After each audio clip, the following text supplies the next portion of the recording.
Hello, friends. If you think medieval nights were peaceful, torches flickering, knights resting after battle, and towns sleeping under the moonlight, think again. Because when the sun went down in the Middle Ages, chaos began. Medieval nights were a world of fear, filth, superstition, and danger. And ordinary people didn't look forward to nighttime. They dreaded it. The darkness wasn't calm. It was alive. It hid thieves, rats, spirits, and disease. And for most people, it was a time when survival depended on how fast you could lock your door, if you even had one.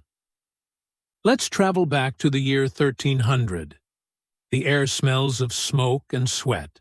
The only light comes from small oil lamps and the pale glow of the moon.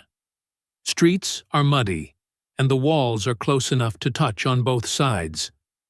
The church bells have just rung midnight, and that means it's officially the devil's hour. In medieval England, people truly believed that evil roamed freely at night. Witches, demons, and restless spirits were said to walk the earth after dark. Priests warned people to stay inside and pray if they heard footsteps outside their doors. Some villagers even carried small crosses or hung herbs above their beds to keep demons away. But the supernatural wasn't their only worry. Humans were often worse. The lack of light meant crime thrived. There were no police patrols, no street lamps, and no law after sunset. Thieves, drunks, and outlaws owned the night. If you were caught walking alone, there was a good chance you'd be robbed, or worse. That's why most medieval towns had a curfew bell. When it rang, everyone had to put out their fires and stay inside. Anyone seen outside afterward could be arrested, or mistaken for a criminal. Even inside your home, safety wasn't guaranteed. Houses were made of wood, roofs were thatched, and fires for warmth or cooking were constant hazards. One spark could burn down an entire village while people slept. That's why the curfew bell also meant, cover your fire. Inside those homes, life was just as chaotic. Most peasants lived in one-room huts shared with their family, and sometimes their animals. The floor was dirt. The smell was unbearable, and smoke from the fire filled the room because there was no chimney. People slept on straw mats covered in lice and fleas. In winter, the nights were freezing, and in summer, the heat and stench were suffocating. And if you think they had quiet nights, think again. Medieval towns were noisy, even after dark. Dogs barked, pigs squealed, people argued, and drunk men stumbled home from taverns singing loudly or picking fights. In many towns, brothels and alehouses were the center of nightlife. They stayed open late, filled with laughter, shouting, and sometimes violence. For those who lived near castles or cities, the situation was even worse.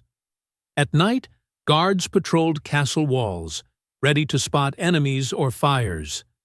Inside, servants rushed to finish chores by candlelight, and nobles might host feasts that lasted until dawn, filled with drinking, gambling, and sometimes brutal duels or brawls.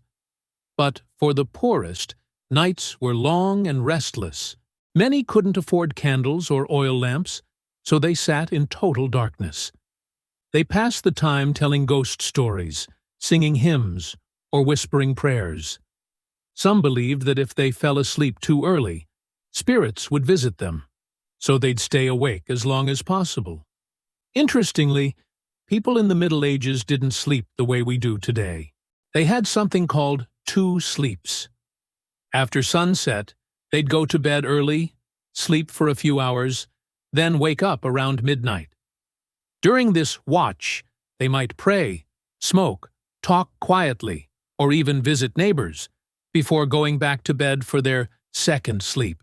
This ancient sleep pattern was common for centuries, and historians believe it helped people stay safe and alert during dangerous nights.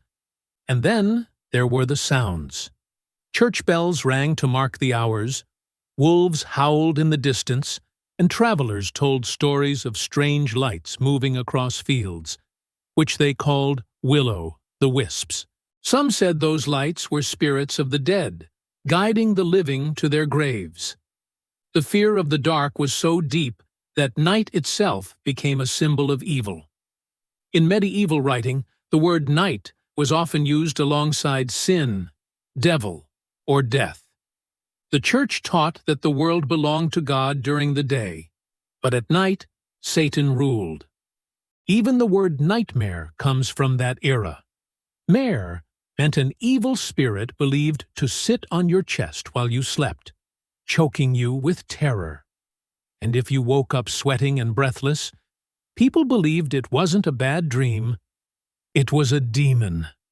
But not everything about medieval nights was terrifying. There was also beauty, the moonlit fields, the silence after a long day of labor, the stars shining brighter than we'll ever see in our modern cities. Lovers would meet secretly under trees, monks would chant midnight prayers, and families would huddle together by the fire, telling stories to pass the long hours. Still, for most people, the night remained a time of survival, not comfort. It was the testing ground of faith, endurance, and fear. You didn't sleep soundly. You survived until sunrise. So next time you light a lamp, scroll through your phone, or complain about a noisy night, remember this. For medieval people, the darkness wasn't just the absence of light. It was a living, breathing threat. And surviving it was an act of daily courage. If you enjoyed this journey into the forgotten side of medieval life, give this video a like, share it with someone who loves history, and subscribe for more stories that uncover what the past was really like. Because history isn't just about kings and battles. It is about the people who lived through the nights and survived them.